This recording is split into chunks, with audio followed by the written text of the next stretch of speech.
They met on a Tuesday. It wasn't magical. It wasn't dramatic. It was ordinary, almost too ordinary. But sometimes that's how trouble walks in, dressed in normal, cloaked in charm, speaking softly enough to lower your guard, but just loud enough to echo in your heart. Her name was Angela. Angela had just started over, again. At 29, she had rebuilt her life twice. Once after a long-term relationship that slowly turned cold, and once after a season of complete spiritual dryness. She had finally found herself again, journaling in the mornings, laughing without guilt, praying without pressure. She was stable, settled, soft, but no longer naive. And then came Daniel. He was introduced by a friend from church. Tall, polite. He had a quiet confidence about him, the kind that doesn't need a room to notice, but somehow always does. He didn't rush. He didn't flirt aggressively. He just listened. Angela liked that. For once, someone wasn't trying to impress her. He was trying to know her. Their first conversation lasted 3 hours. Not because they tried, it just happened.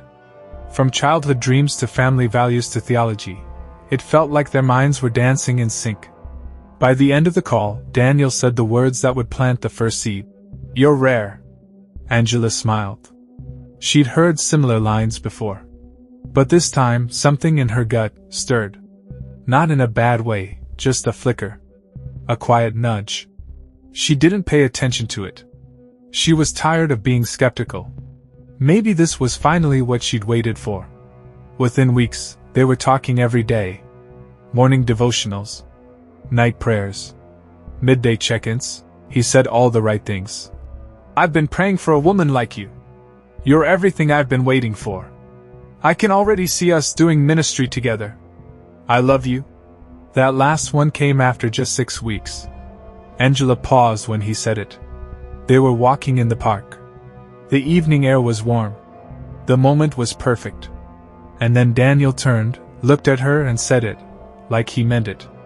Like it had been resting on his tongue just waiting for a quiet moment to be released. "I love you." Angela froze, not physically, but internally. Everything in her face smiled. Her lips even moved to say it back. But her gut, her spirit, whispered something else. "Run." Not out loud. Not harsh. Just that soft tug, that uncomfortable silence that follows a lie trying to wear truth's skin. Angela didn't say, "I love you," back that night. Instead, she smiled and said, "Thank you. Bye." Daniel's eyes twitched, just for a second. Disappointment flashed across his face like a shadow, gone before it could be named. He brushed it off and changed the subject. But Angela knew something had shifted, not between them, but inside her. Over the next few days, Angela prayed harder. She fasted. She asked God, "Is it me? Am I just afraid of good love?" But the more she tried to convince herself, the louder the unease became. Daniel was kind, present, thoughtful.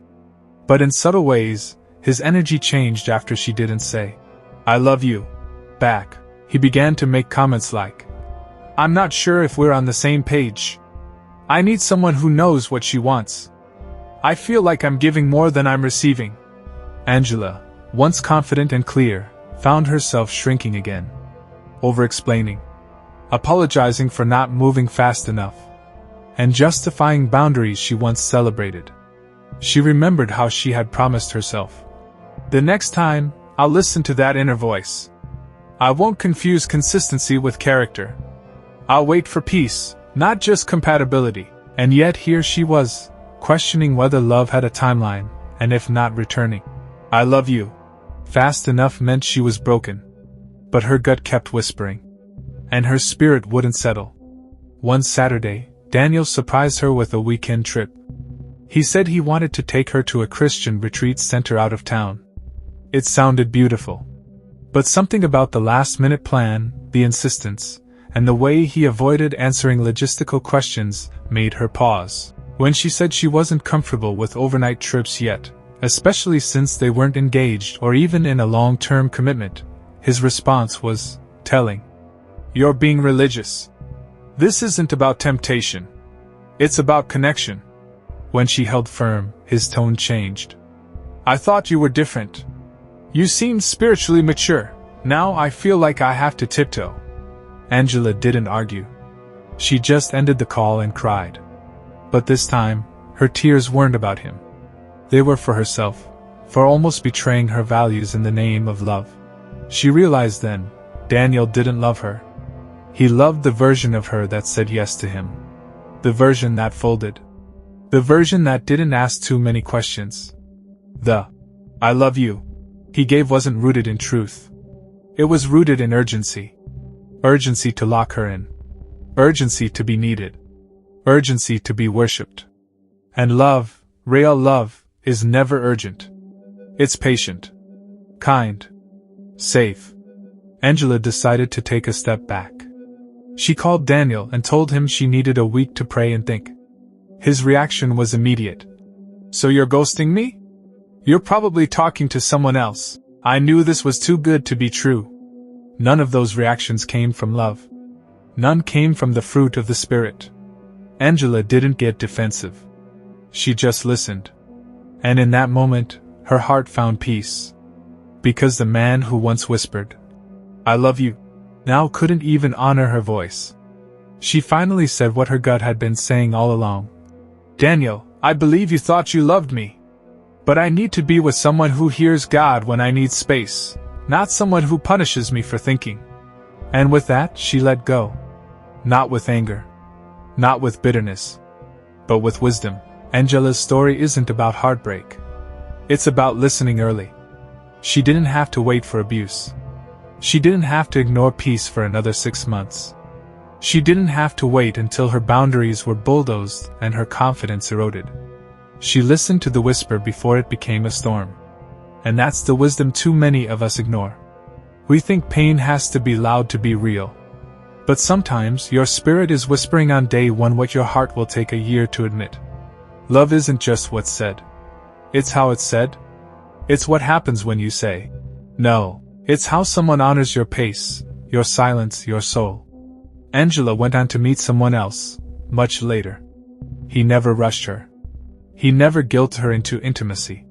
He never tested her boundaries under the name of connection. And when he said, "I love you," Angela's gut didn't whisper, "Run." It whispered, "Rest." If you've ever heard, "I love you," but felt the urge to run, you're not crazy. You're not broken. You're not hard to love. You're sensitive to what God is protecting you from. Not all affection is pure. Not all attention is safe. Not all love is godly, even if it wears a cross around its neck. If this story spoke to something inside of you, drop a comment below. Share your story. You never know who it will help. Like this video, because if you do so, you are helping this video to reach a greater number of people on this platform. Subscribe to Relationship Wisdom. And remember, backhand index pointing right, don't wait for chaos to confirm what your piece already knew.